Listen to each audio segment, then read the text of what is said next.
A mother witnessed a conversation on her 12-year-old daughter's cell phone with a stranger. Suspicious, she decided to call and was shocked to recognize the voice on the other end of the line. Celestina watched her daughter Elisa carefully choose her clothes for school. The reflection of the young girl in the mirror showed more than just a child deciding what to wear. It reflected a transition to another stage of her life. It was the eve of Elisa's 12th birthday, and she knew how much this date meant to her daughter, the celebration of her birth.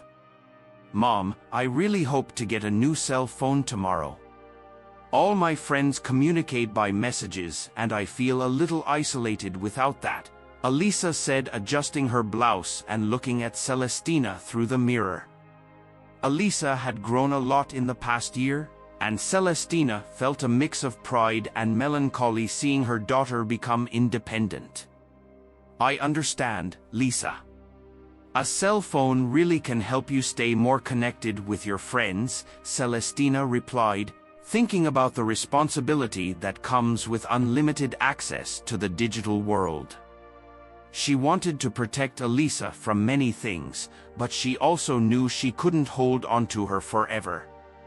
Celestina thought about how things had changed since her own adolescence, when conversations were face-to-face and not through a screen. As she drove Elisa to school, Celestina reflected on the changes in her life since Lorenzo, Elisa's father, had left them.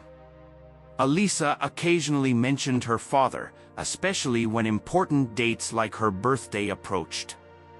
"I sometimes miss my dad, you know. Especially on days like today," Elisa said, looking out the car window with a voice laden with a nostalgia that seemed too heavy for her young years. After dropping Elisa off at school, Celestina headed to the electronics store. Walking through aisles filled with digital devices was like navigating a sea of possibilities and challenges. Celestina chose a cell phone model that she thought would be perfect for Elisa, modern but not overly complicated, ideal for a 12-year-old. As she made the purchase, she thought about how this cell phone would be Elisa's first portal to a larger and in many ways more complex world. "I hope this gift helps her open up to the world in a way I never could, and I really hope she uses this device for good purposes," Celestina thought, signing the purchase receipt. Celestina returned home with the gift hidden in the back seat, feeling a mix of excitement and anxiety. She knew this cell phone meant more than just a means of communication, it was a symbol of trust and growth. "She's growing up and I can't protect her from everything, but I can be here to help her navigate this new aspect of her life. If I've truly been a good mother, she'll know how to move forward on this new path with wisdom," Celestina thought, having already heard many stories of young people who had lost their way because of the mobile phone. A day passed. The dawn light had barely touched the horizon when Celestina began. "Preparativos para o aniversario de Elisa Ascenderam as velas pequeño bolo que ella tinha encomendado, gesto simples que iluminava sus ojos com expectativa. Feliz aniversario, querida. Espero que esse dia sea tão especial quanto você é para mim," diz Celestina, entregando o bolo a Elisa, que sorria com alegria contagiosa. Elisa apagou as velas e agradeceu, sus ojos brilhando de felicidade. "Obrigada, mãe. Este dia já é perfeito, mas estou realmente animada para ver meu presente," diz Elisa com uma risada, aguardando ansiosamente a surpresa prometida. Então Celestina entregou o pacote cuidadosamente embrulhado. "Espero que isso te ajude a se conectar mais com seus amigos e traga ainda mais alegria aos seus dias," diz Celestina, observando Elisa desembrulhar o celular com crescente entusiasmo. Enquanto Elisa explorava esse novo telefone, Celestina sentiu uma mistura de emoções. A conversa rapidamente se voltu para memorias mais dolorosas. Me, você acha que ele lembra do meu aniversário? Você acha que papai ainda pensa em nós? Alisa perguntou, sua voz vacilando com sutil vulnerabilidade. Celestina suspirou profundamente antes de responder. Não sei, Alisa, mas lembrarse, sempre temos uma a outra. E isso é o que mais importa. Ela respondeu enquanto sua mente começava a vagar para dias mais sombrios ao lado de Lorenzo. Era uma noite chuvosa alguns anos atrás, e Lorenzo estava chegando em casa tarde como de costume. O som de suas chaves na fechadura era sinal para atenção que logo encheria o ambiente. Onde você estava? Você perdeu o jantar de novo, e Alisa estava perguntando por você, Celestina disse, tentando se manter calma enquanto Alisa espiava de trás das cortinas. Lorenzo, visivelmente irritado e tenso, jogou seu casaco sobre a cadeira com desdém. Isso não é de sua conta, Celestina. Você deveria se preocupar mais em manter esta casa em ordem em vez de onde passo minhas noites. E ele respondeu com rispidez, fazendo Celestina estremecer. O cairo de cigarros e desespero parava no ar. Aroma que Celestina havia aprendido a associar aos casinos e às casas de jogos que ele frequentava. Precisamos de você aqui, Lorenzo. Sua filha precisa de você. Você está gastando todo o nosso dinheiro nessas saídas. O que vai restar para ela? Celestina argumentou, sua voz sufocada pela frustração e pelo medo de futuro incerto. Alisa, ainda escondida, segurava o tecido de cortina, sentindo cada palavra como uma onda quebrando sobre ela. Lorenzo riu amargamente, som que ressoava com amargura. Você realmente acha que não sei o que estou fazendo? Este dinheiro nos tornará ricos, Celestina. Você deveria ser grata por eu ter a ambição que claramente você não tem, e ele disparou, suas palavras cortando como facas. Anger was quickly transforming into a storm that filled the room. The flashback faded as quickly as it had begun, and Celestina returned to the present, feeling the weight of memories in her heart. Alisa, observing her mother's somber expression, took her hand. Everything's okay, Mom. We're okay. We're together now, Alisa said, trying to bring comfort. Celestina smiled at her daughter, grateful for her strength and presence, a balm for the wounds of the past that still surfaced on days like today. Returning to the present days after receiving the new cell phone as a birthday gift, Alisa wasted no time exploring all its features. Within a few days, she set up her accounts on social media and made several photo posts of the city, excited about the possibility of connecting with her friends and maybe making new ones.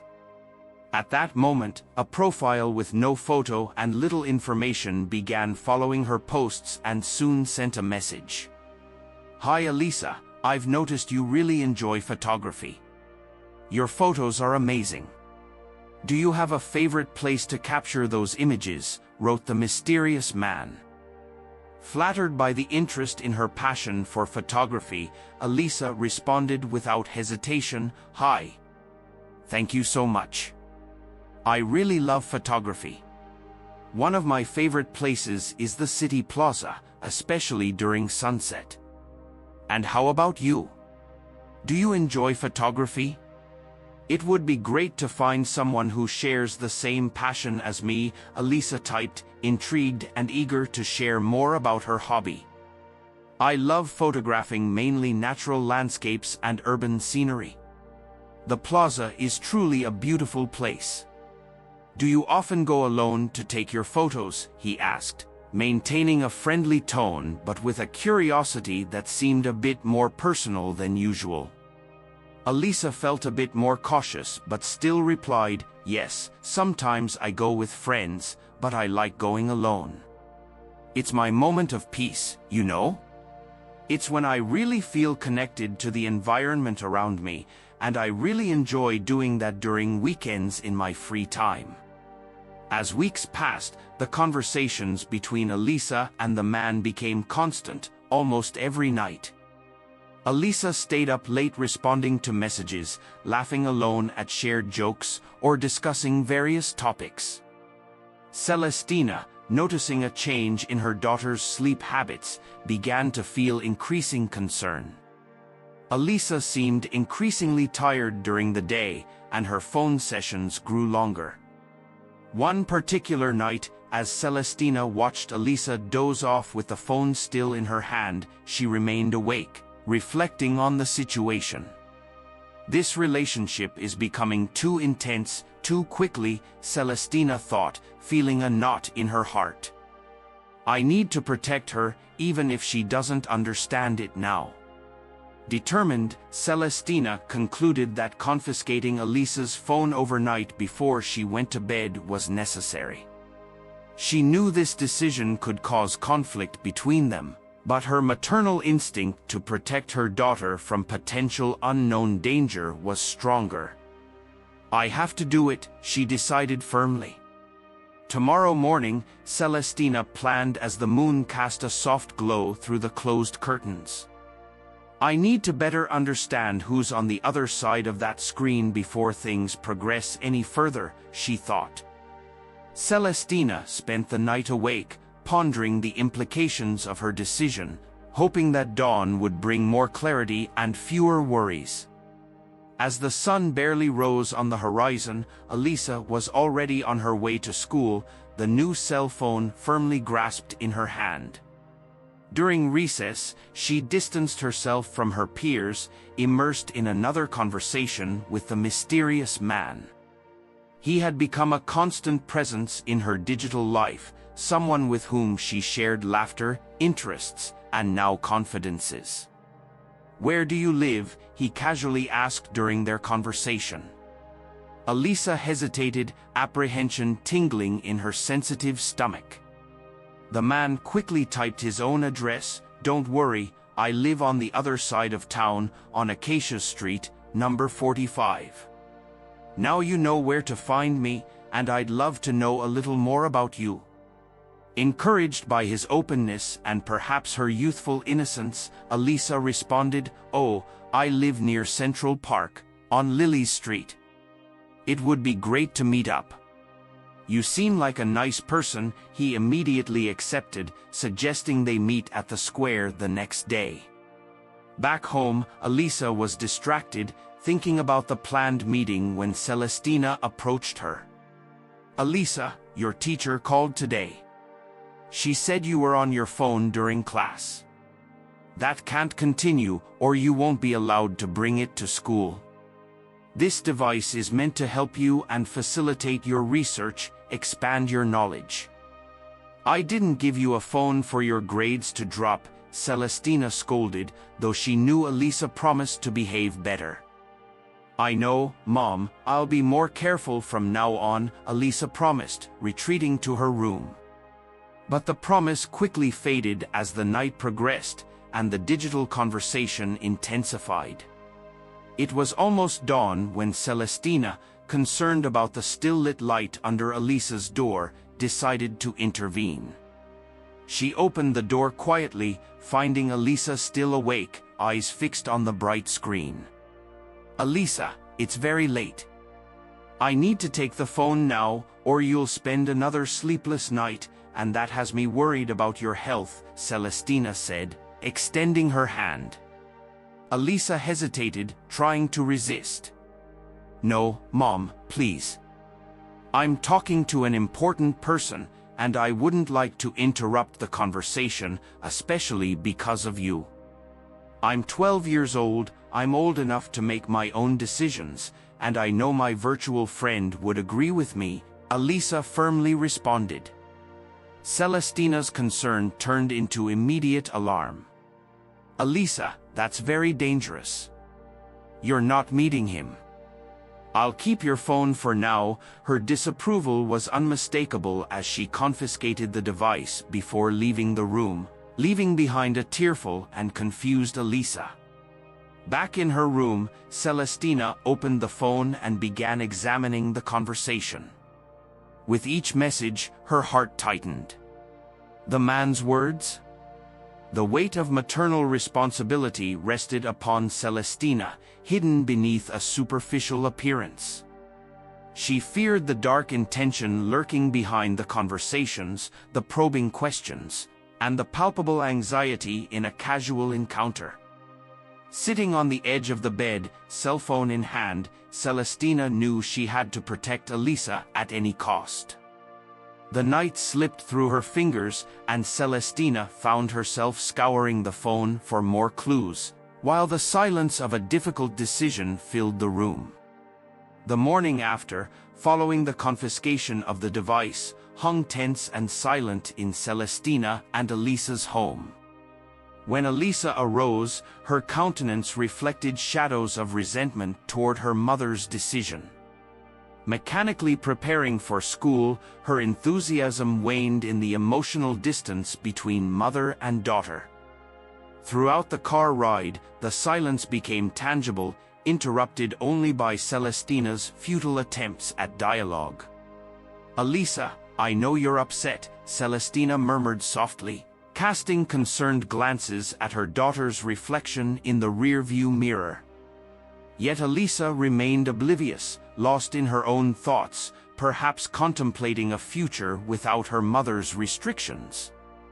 Upon arriving at school, Elisa walked away without looking back, her expression a silent scream of frustration and resentment. Watching her departure, Celestina sighed with regret as the weight of worry settled in her chest. Back at home, the day crept slowly for Celestina, who tried to distract herself with household chores, while her mind wandered worriedly about Elisa's whereabouts and well-being. It was then that the phone interrupted her lethargy, an unexpected call from Elisa's teacher. Confused and alarmed, Celestina responded nervously, promising to resolve the situation. As she hung up, a disturbing thought took hold of her. What had really happened that morning at school? With trembling hands, she took Elisa's cell phone in search of answers, finding the number of a man marked in the contacts list. Nameless, but with ominous weight. The call was dialed with hesitation, Celestina's heart pounding in her chest. The phone rang, and each tone seemed an echo of her own uncertainty. When someone finally answered on the other end, the familiar voice froze her blood in her veins. It was Lorenzo, her ex-husband, the last person she expected to find on the other end of the line. Words caught in her throat as Lorenzo questioned her intrusion into Elisa's private life. Celestina's heart pounded with fear, facing the reality that her daughter had been in contact with someone she had tried to keep away. Rage, "She's here with me in the plaza. Elisa wanted to see me so badly that she left school." "Really, Celestina, you shouldn't have given a young girl like her a cell phone. It makes her reckless," Lorenzo remarked, his voice dripping with false concern, intensifying Celestina's fury.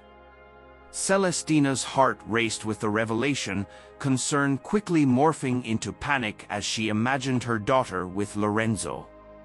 She took a deep breath, trying to rein in the storm of emotions threatening to overwhelm her. Celestina gripped the phone tightly as Lorenzo spoke on the other end, his voice blending threat with desperation. "Celestina, I'm in a very bad situation here. I need you to get me 100,000 pesos within 3 days so I can pay off the debt, or I'll have to take Elisa with me to another country. I'll take care of her there."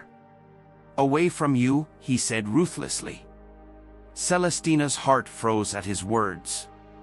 The mere idea of losing Elisa to a man who had become a stranger, a man consumed by his vices and debts, filled her with terror.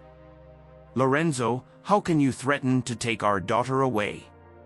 "I don't have that amount of money," she replied, her voice trembling with emotion. "Look, Celestina, I'm not joking. I got involved in some gambling more than I should have. There are very dangerous people after me because of the debts I've accumulated.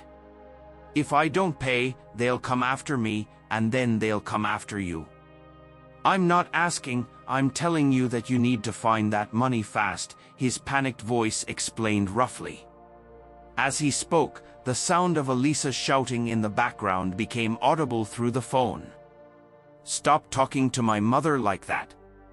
You can't treat us this way," Elisa yelled, her voice muffled by the phone. Ignoring his daughter's protest, Lorenzo continued, "You have 3 days, Celestina. 3 days to give me the money, or I'll do whatever it takes to get it. Do you understand?" 3 days, he repeated before abruptly hanging up the phone.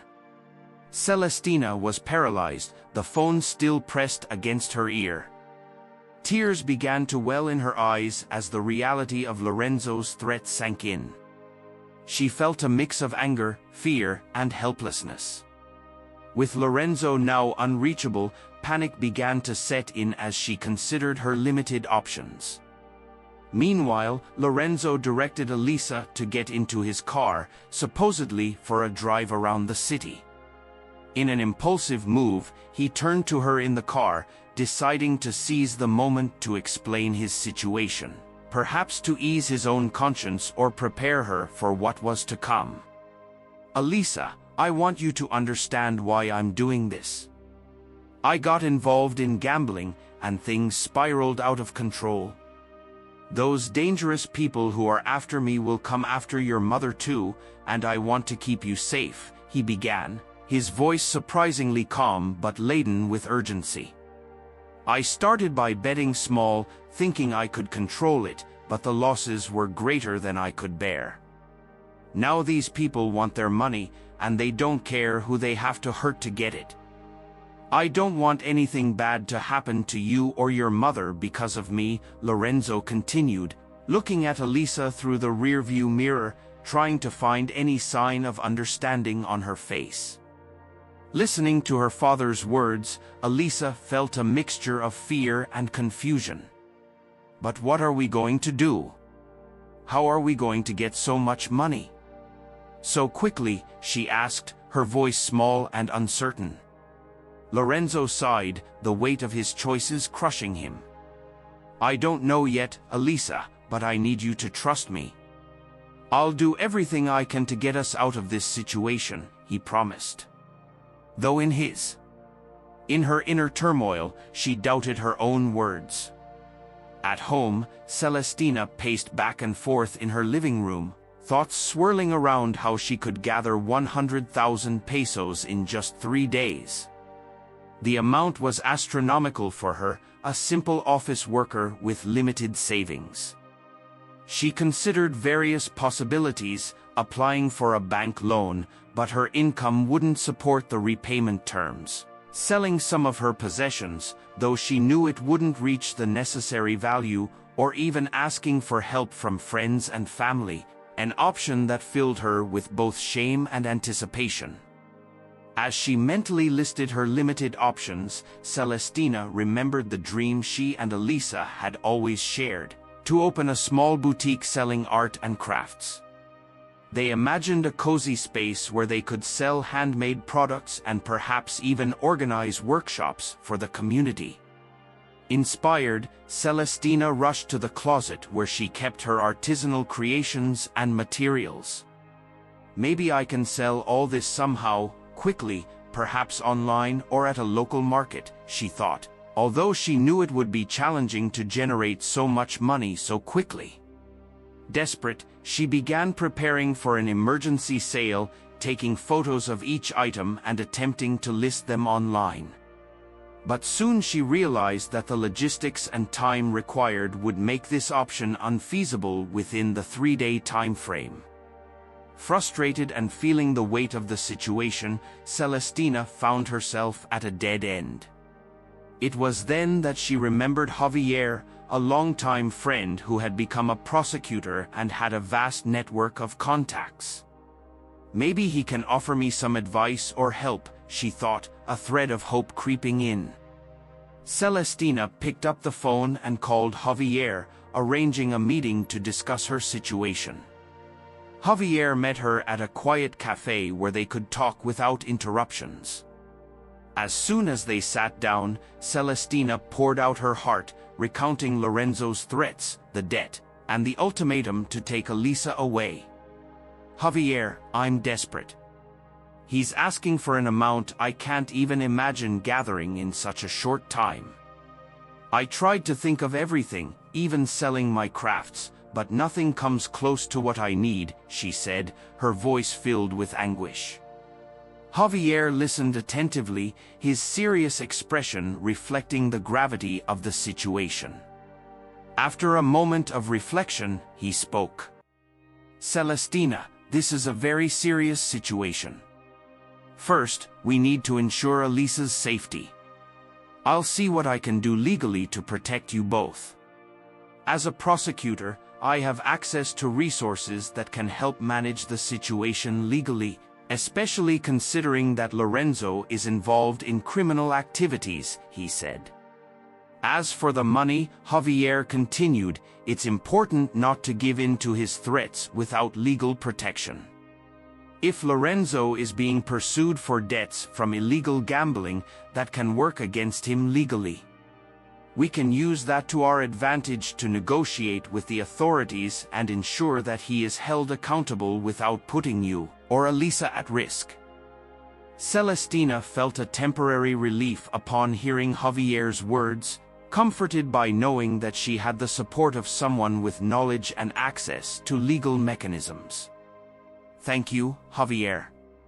I was so lost.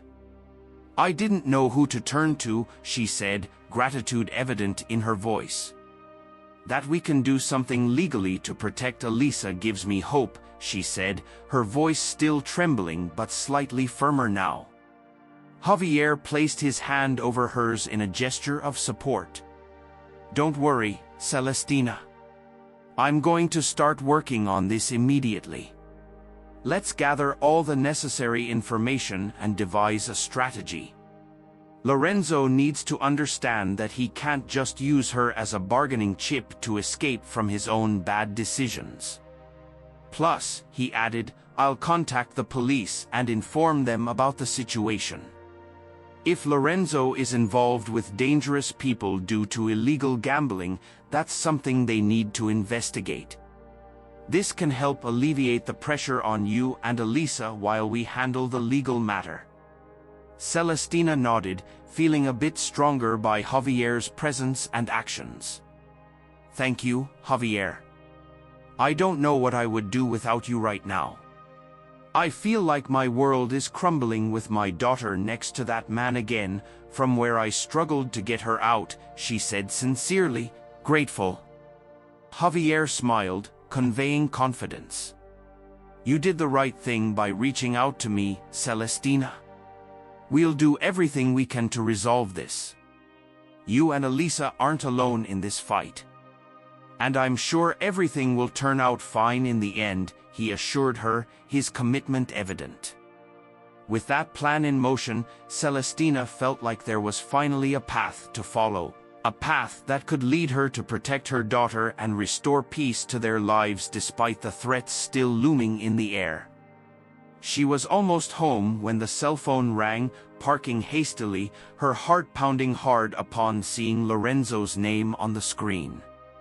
Hesitant, she answered, and Lorenzo's voice was immediately followed by the muffled sound of Elisa in the background. "Lorenzo, what's going on there? Where are you, and where is our daughter?" Celestina asked, trying to control the panic in her voice, still unable to believe in all of Lorenzo's cruelty, reminded by Elisa's absence and her energy at home. "We're at a warehouse in the city where no one can find us, Celestina. Things are getting serious here. The people I owe money to are losing patience, and they said they're going to pay a visit to my ex-wife if I don't pay up soon. I'm worried about you," Lorenzo said, his voice revealing a mix of fear and urgency. Celestina felt a chill run down her spine. "Please, Lorenzo, don't do anything to our daughter. I'll find a way to get the money, but I beg you, make sure Elisa is safe. I'll try to take care of myself from here and get that money somehow," she replied, her voice trembling. Lorenzo sighed on the other end of the line. "I'm not here to hurt Elisa. If they come after you, she'll be safe with me. But you need to hurry, Celestina, or you're going to get hurt unnecessarily. Time is running out."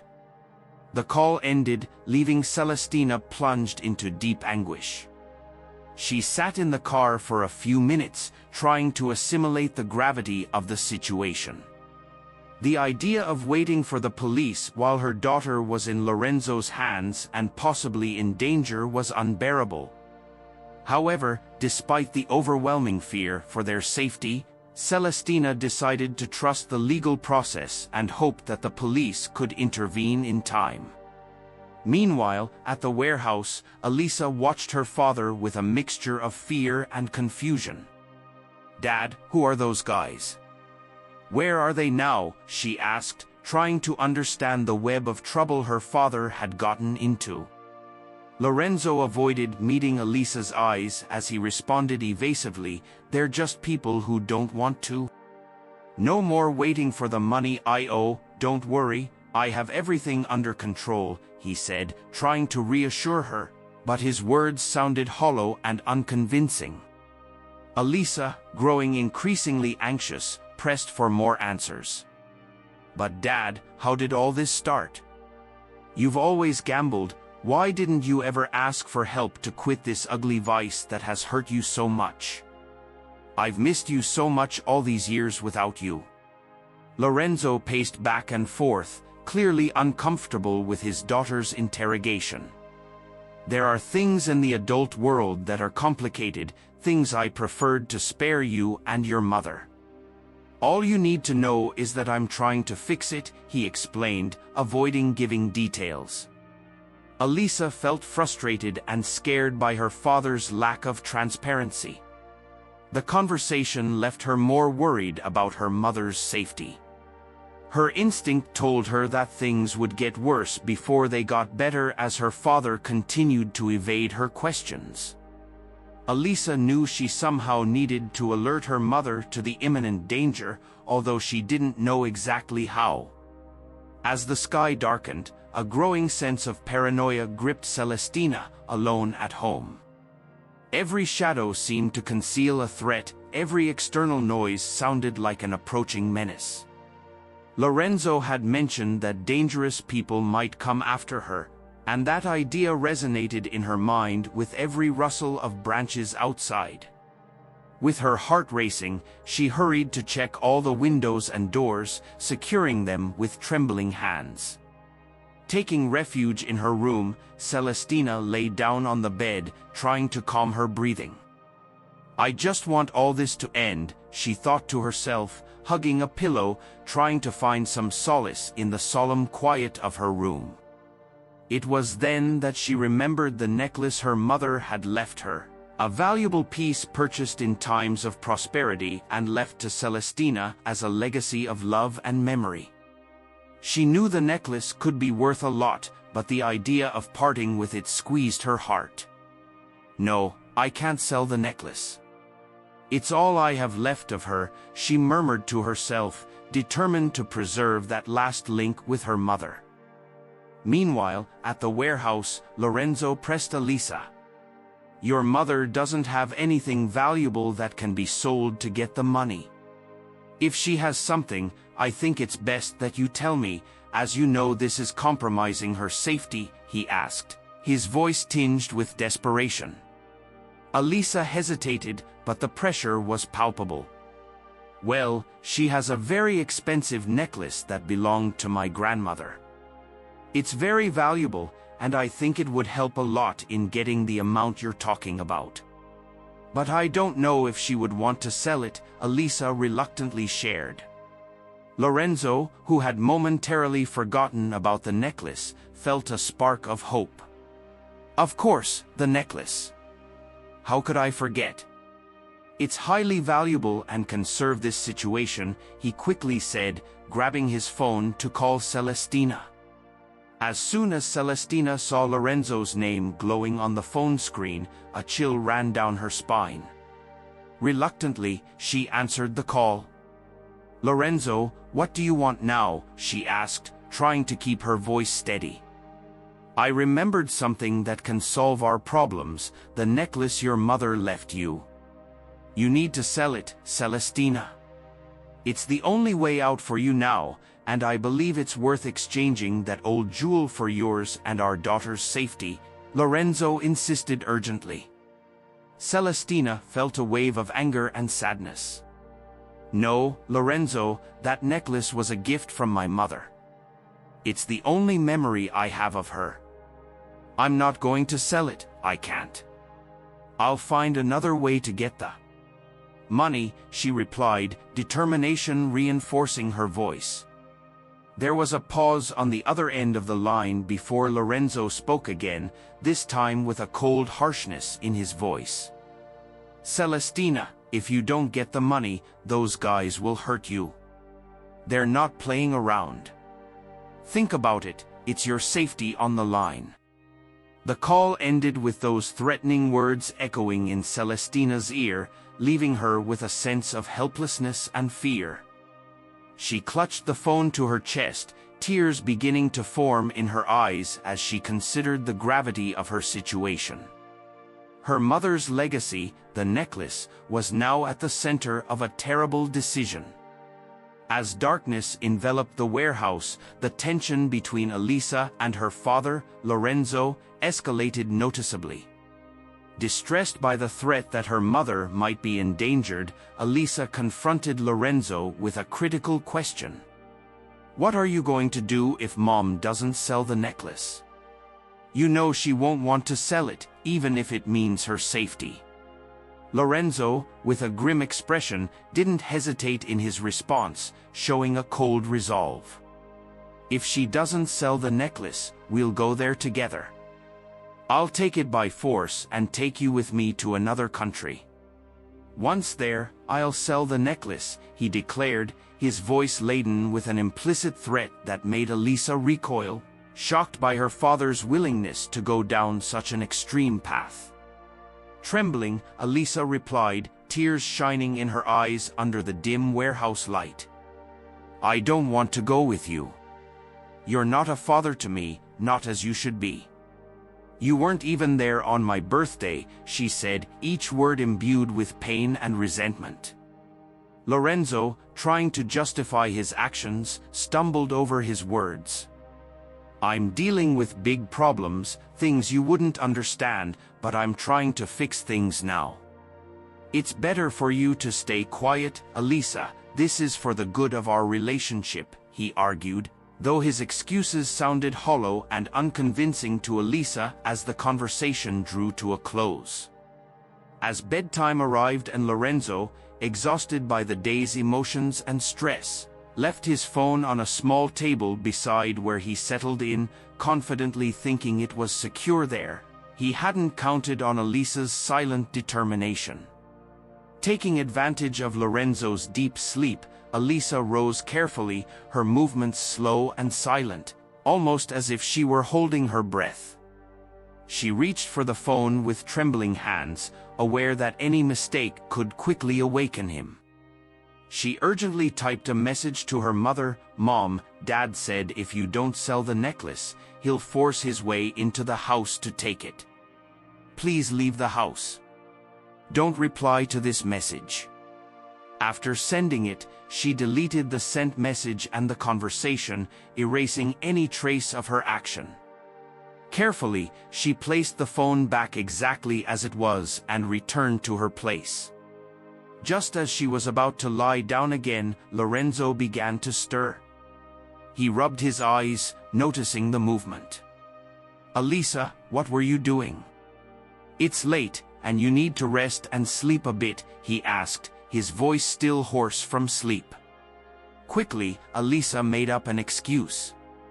She needed to think a bit. "The fresh air was bothering me, Dad." "I'm going back to sleep," she replied, trying to keep her voice steady and expressionless. Too tired to suspect anything, Lorenzo mumbled a vague "okay" before drifting back to sleep.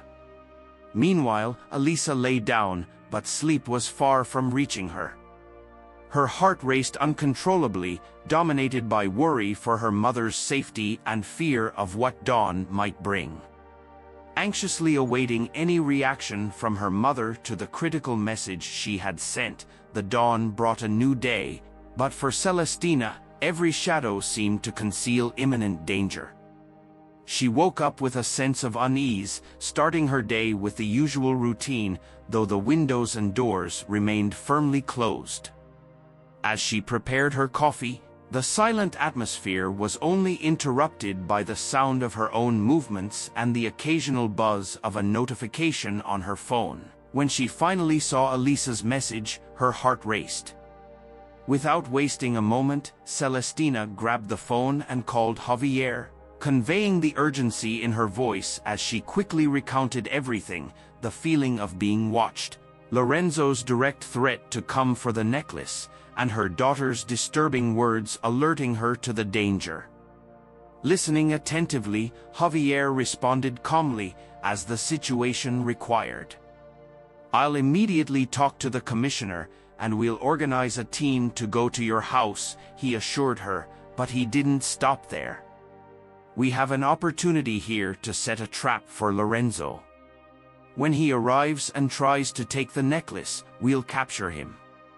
And if the criminals pressuring him show up, we'll capture them too. They're all involved in illegal activities, and there's also Elisa's kidnapping, which adds gravity to the situation." Absorbing every word, Celestina felt a mixture of fear and relief. It was a chance to end this situation once and for all.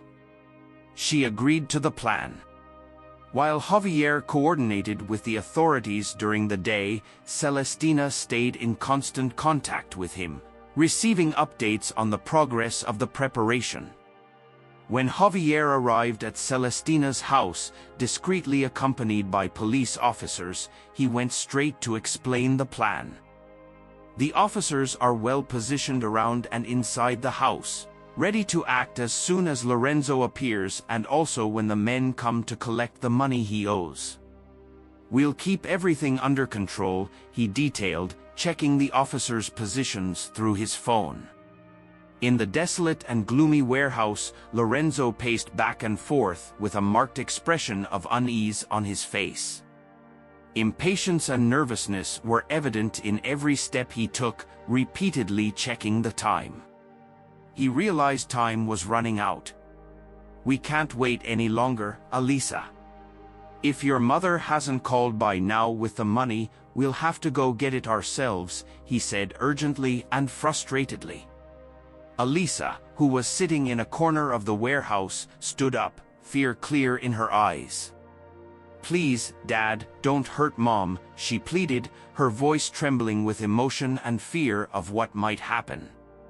Lorenzo sighed, a gesture showing his reluctance to involve his daughter in such a dangerous situation, but he felt he had no other choice.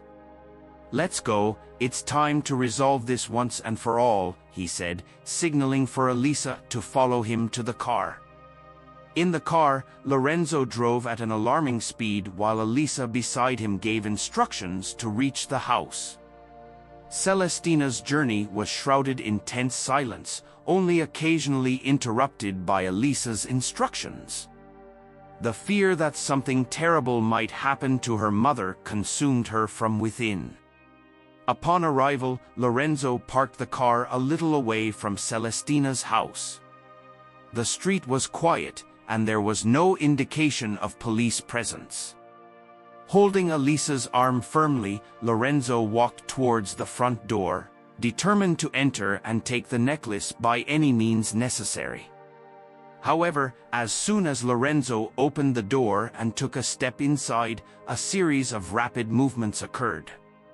Police vehicles, previously hidden for hours, emerged, and officers emerged from their hiding spots.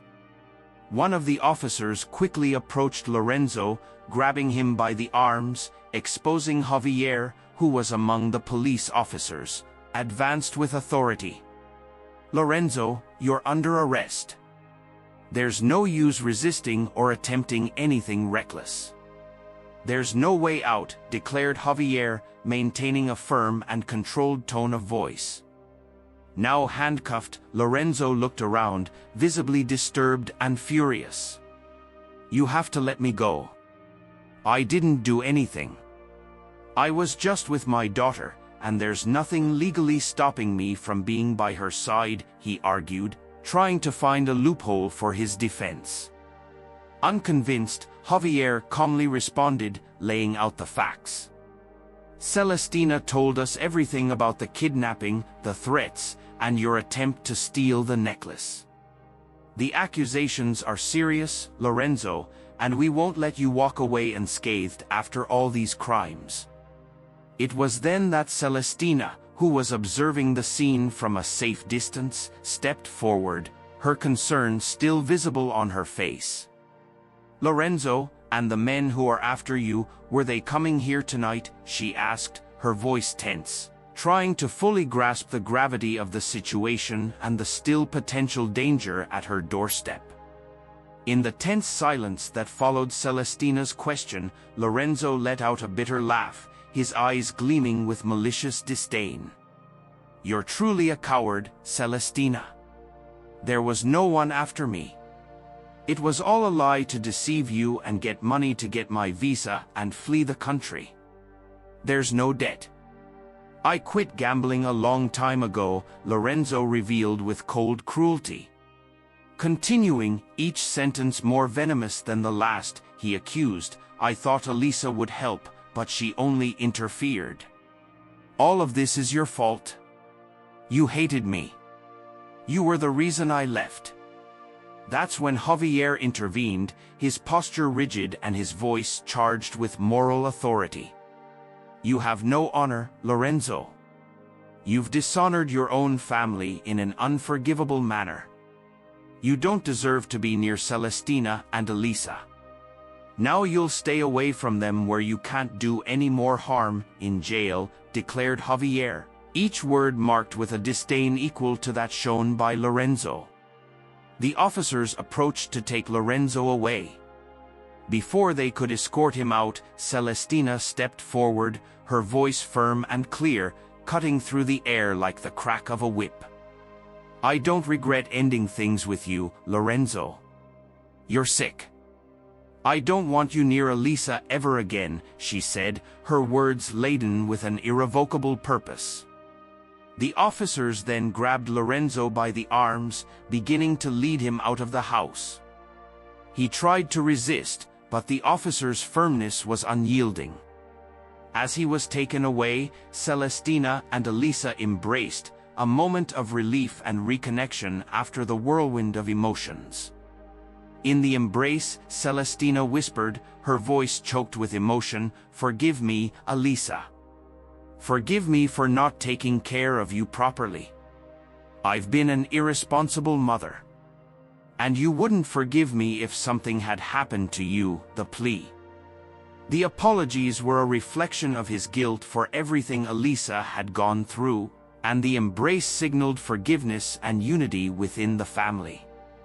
Now back in the safety of home after the recent turbulent events, Celestina also took the opportunity to bring up a decision she had been considering for some time. "Daughter, I finally decided that I'm going to sell the necklace that belonged to my mother. This whole situation has made me realize its true purpose with me." Surprised and somewhat reluctant, Elisa argued that the necklace was more than just an object. It was an inheritance of invaluable sentimental value. Mom, that necklace is important. It's a piece of grandma that we have with us. You don't need to sell it, Elisa said, her voice tinged with sadness. Celestina, gently holding Elisa's hands, shared a new perspective, one she herself had taken time to accept. I know, dear. That necklace is a treasure, but it wasn't meant to be kept in a safe or hung around a neck. On rare occasions, your grandmother, my mother, always believed that we should use what we have to fulfill our dreams, not just to preserve things as they are. She would have wanted us to use that necklace to open new paths, to create something new, and only now do I see it. Moved by her mother's sincerity and clarity, Elisa began to understand the intention behind the decision. In the following days, they took the necklace to a trusted appraiser, and with a heavy heart, agreed to sell it. The sale of the necklace raised a significant amount, more than enough to start a new venture. Inspired and motivated by the new amount of money on hand, Celestina and Elisa finally decided to open an art and craft boutique, a dream Celestina had always nurtured and shared with Elisa but had never had enough resources to realize. Now, with the matriarch's legacy turned into seed capital, they felt ready to begin. In the months that followed, mother and daughter dedicated themselves to preparing the boutique, carefully choosing every detail, from the decor to the products they would sell. Elisa, with her natural talent for design, took the lead in selecting colors and arranging products, while Celestina used her management experience to run the business. As the opening date approached, Celestina and Elisa's excitement only grew. The boutique was not just a store, it was a symbol of a new life, a life they chose together, supported by each other's strength and by the memory of those who came before them. Everything is going well, Mom. We're going to have the most beautiful boutique in the whole city, full of cultural treasures, Elisa celebrated during one of the renovations. On the day of the art and craft boutique's opening, an aura of expectation and new beginnings surrounded Celestina and Elisa. But before they could open the doors of their new venture to the public, they had an important commitment: a visit to Lorenzo in prison. It was a moment they both faced with determination, knowing they needed to close a painful chapter of their lives to truly start another. Upon arriving at the prison, the encounter was charged with contained emotions. Lorenzo, visibly more worn since the last time they saw him, tried to articulate an apology, his words stumbling in a mix of regret and desperation for reconnection. I'm so sorry for everything. I never wanted things to come to this point, he said, looking at both of them, seeking any sign of forgiveness. Holding Elisa's hand, he breathed. Deep before answering, his voice firm yet serene, Lorenzo said, "We wish for you to find peace and to reflect on your life here. But Elisa and I have decided that when you are out, we don't want you to seek us. We need to move forward, and that's best for us." Elisa, squeezing her mother's hand, added with a bravery that surprised even herself, "We hope you find a new path, Lorenzo, one that is good for you. But we need to build ours without you, and we hope you understand and respect that." Lorenzo, with tears in his eyes, simply nodded, acknowledging their decision and the finality of that farewell. Without further words, Celestina and Elisa stood up and left the visitation room, feeling the weight of the past finally beginning to lessen on their shoulders. Back at the boutique, the atmosphere was one of celebration and renewal. Guests began to arrive, and the space filled with life, colors, and sounds. Javier, one of the first to arrive, brought not only a bouquet of flowers but also an air of pride and support. "It's all beautiful, Celestina, Elisa. You've truly turned a dream into reality," he commented, admiring the careful arrangement of artisanal products. Celestina, looking around the space that had once only existed in her aspirations, felt a wave of gratitude and satisfaction. "We did it, my daughter. This is our new life, and we're going to live it together," she said, her voice choked with emotion. Elisa, watching the guests explore the boutique, smiled at her mother. "It's more than I ever imagined, Mom. And to think it all started with the decision not to keep the necklace but to use it to build something we could both share."